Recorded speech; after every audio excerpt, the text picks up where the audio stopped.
Mariner's life is here. So this video is intended for fuel injection calibration. So today, tuturuan ko kayo kung paano mag-calibrate itong ating fuel injection.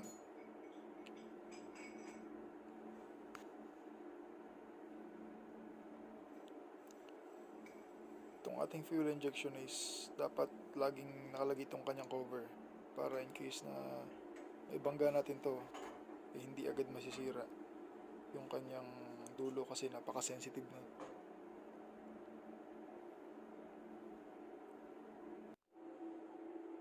So ito yung mas magandang view. So ito yung kanyang mga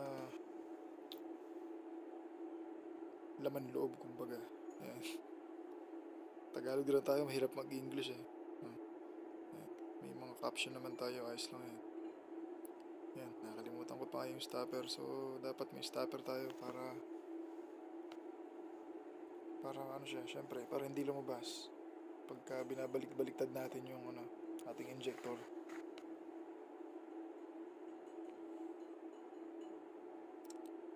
So yan, lapit na.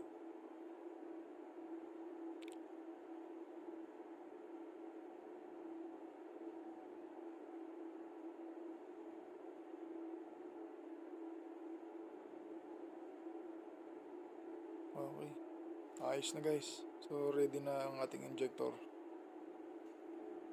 So mag-gloves muna tayo.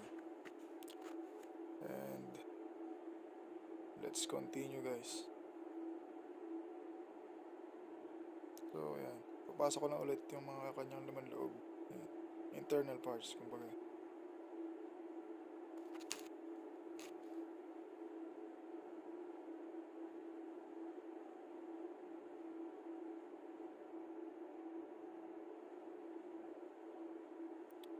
So pagkapasok natin yan, luluwagan natin ng konti para suwabe lang yung pagpasok natin mamaya sa nozzle. So ibibiling na natin siya. Ayun. Kung hindi natin nilagay yung lock kanina, yung stopper, laglag yan, lusot yan, basag yung salamin natin. So ayan, tanggal na yung cover, assembly na. So yan, dapat yung nilinisan ko na yan, dapat malinis yan. Tapos yun nga, kaya natin nilagay yung cover para hindi siya, just in case may bangga, ma-damage, para ma-prevent yung mga ganun na pangyayari. Ito, yung langis na ginamit ko, importante yan. Dapat yung nasa manual lang, yung gagamitin yung langis. Huwag kayong gagamit ng ibang langis dyan. Kasi pag gumamit kayo ng ibang langis dyan, mataas yung chance na mag-i-stock up lang yung inyong nozzle. So hindi siya makakapagbuga ng maayos, hindi siya makakapag-atomize. Puros lang siya, kumbaga parang ihi lang ganun. Hindi siya ma-atomize. Water yung lalabas, hindi siya atomize. So ito na, set up na natin yung kanyang atomization explosion.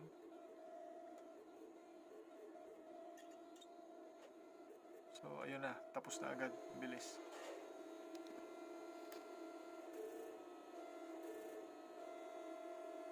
So ayos, napakaganda.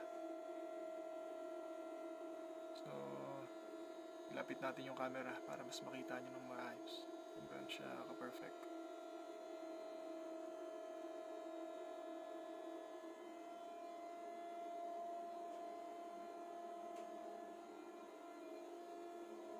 Baba muna natin itong takip na to.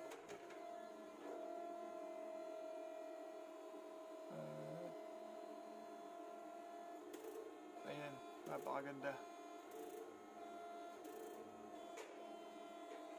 So, yan. Dito nag-set up kami ng 370 to 400 bars. Sa ibang bar ko, 470 to 500. Depende kasi yan sa makina eh. So, ayun lang.